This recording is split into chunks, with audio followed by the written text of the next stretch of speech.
There's currently no vaccine to prevent the world economy has been rocked by a shelter. Protect yourself at night from the coronavirus.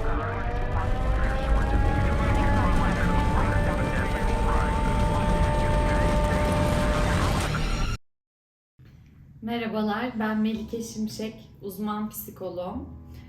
Bağımlılık alanında çalışıyorum çoğunlukla olarak. Bunun yanı sıra 2 tane farklı üniversitede ders veriyorum. Danışanlarımı takip ediyorum. Belli projelere danışmanlık yapıyorum.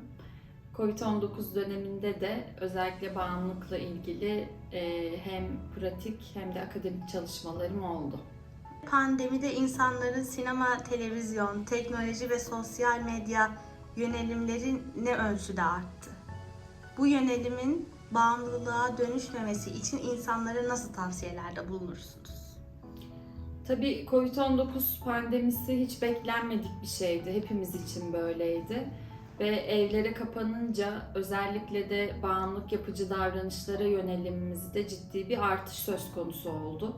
Bu hem alkol, uyuşturucu madde kullanımında hem de internet kullanımında, online alışveriş ya da online kumar siteleri, oyun oynama siteleri, buralarda çok fazla zaman geçirmekle kendini gösterdi. Aslında ilk etapta bir nevi başa çıkma mekanizması da oldu bizim için. Çünkü evlerimize kapanmıştık. Bir şekilde zamanın geçmesi gerekiyordu. Pandeminin üzerimizde yarattığı stresi belli kanallarla iyileştirmemiz gerekiyordu, boşaltmamız gerekiyordu. Bir yandan bununla ilgili destekçi de oldu. Fakat tabii ki birçok davranışta olduğu gibi internet, film, oyun, video izleme bunlarda da aşırıya kaçmak bir bağımlılık sorununu da yanında getirebiliyor.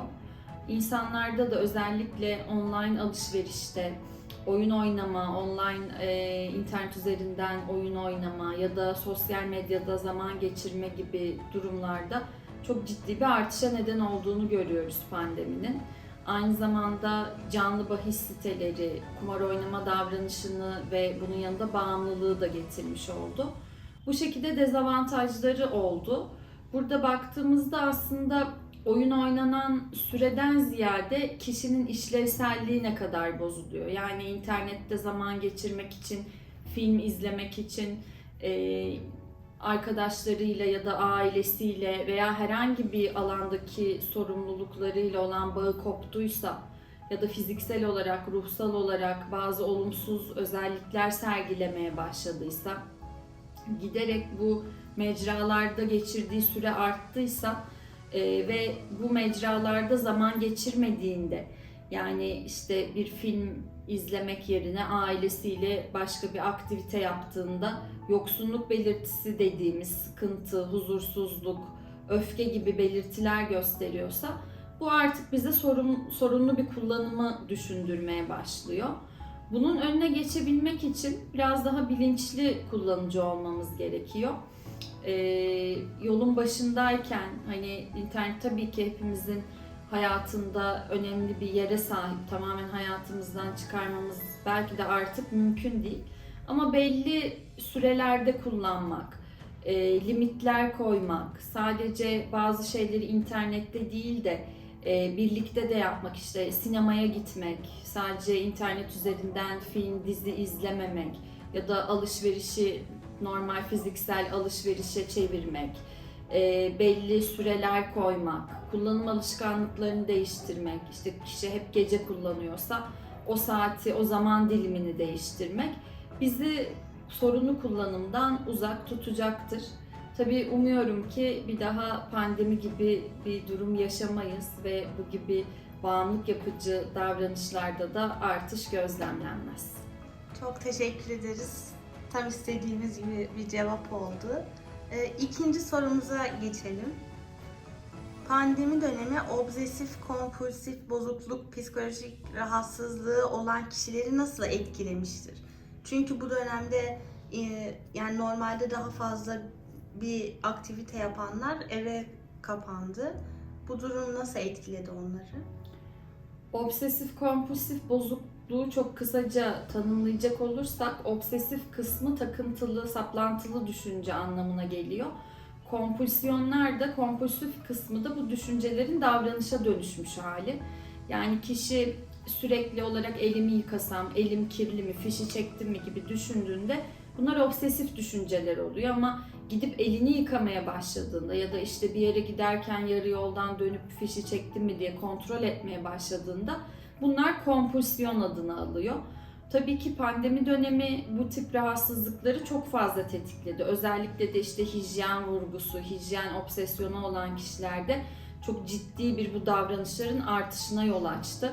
Çok fazla hastamız şu an işte ellerinde yaralar, çok fazla yıkamaktan, üzerine bu dezenfektanları sıkmaktan dolayı bu sefer farklı cilt hastalıkları geliştirmeye başladılar.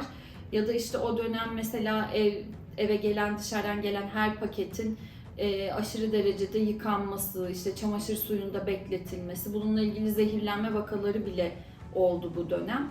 Sadece bunlar değil, yani sadece aslında davranışa dönüşen şeyler değil, yine düşünce içeriğindeki o obsesif, kaygılı düşünce içeriğindeki artış da yine söz konusu.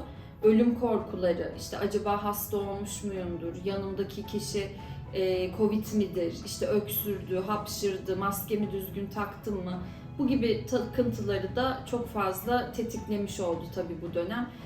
Artı bu dönemden sonra aslında şu an biraz daha biz etkilerini görüyoruz. Kliniklere başvurular çok artmış durumda. Hani birçok psikolojik bozukluğa kıyasla bu obsesif kompulsif bozukluğun da yer aldığı kaygı bozuklukları grubundan, anksiyete bozuklukları grubundan başvurular çok fazla arttı. Bunun için bir tavsiyeniz var mı? Bir aile bireyleri çocuklar için ne yapabilir bu konuda? Obsesif bir çocuğu varsa. Yani bu aslında genelde ailede telkine geçecek bir şey gibi zannedilebiliyor. İşte elini yıkama, tut kendini gibi. Ama bu çok ciddi bir rahatsızlık. Yani birisi yapma dediğinde bırakın yapmamayı daha çok bile yapası geliyor. O dürtüyü daha çok hissediyor. O yüzden bu kişilerin hasta olduğunu düşüneceğiz. Yani bir hasta olduğunda biri nasıl ki işte gidip doktorları araştırıyoruz, uzmanları araştırıyoruz, destek almak istiyoruz. Bunun profesyonel bir destek gerektirdiğinden emin olmak gerekiyor. Çünkü bu yapma etmeler, işte kontrol etmeler ya da cezalandırmalar bu obsesyonları da kompulsiyonları da arttırmaktan başka hiçbir işe yaramayacaktır. O yüzden böyle kişisel müdahaleler yerine profesyonel destek alınmasını öneririm. Tamamdır. Çok teşekkür ediyoruz. Ben teşekkür ederim.